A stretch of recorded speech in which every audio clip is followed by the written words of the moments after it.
Stage 16 of the Giro d'Italia, a GC battle for sure.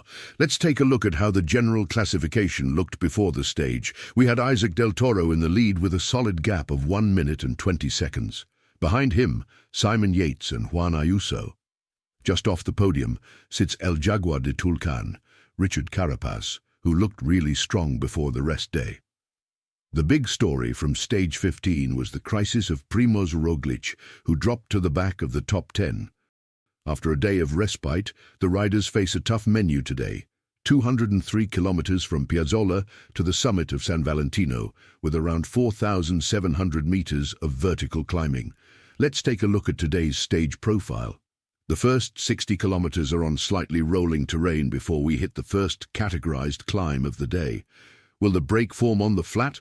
Or will the scenario from week 2 repeat, and we will have epic 2-hour battle to get into the breakaway? Then 3 first-category climbs follow, each one tougher than the last, finishing on San Valentino, 18.2 kilometers at 6.1%. But if we only count the climbing portion, we're talking about roughly 16 kilometers at 7.5%, though it stays below high altitude. I want you to take a closer look at the last 2 climbs, because as you can see, there are sections that are really steep. On Santa Barbara, we're talking about gradients over 10% for half a kilometer, even up to 13%, especially in the first 2/3 of the climb.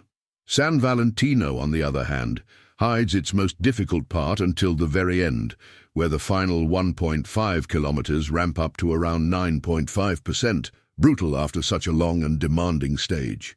We should definitely expect big GC gaps today. Who would come out on top? And does the break have chance? Let's see.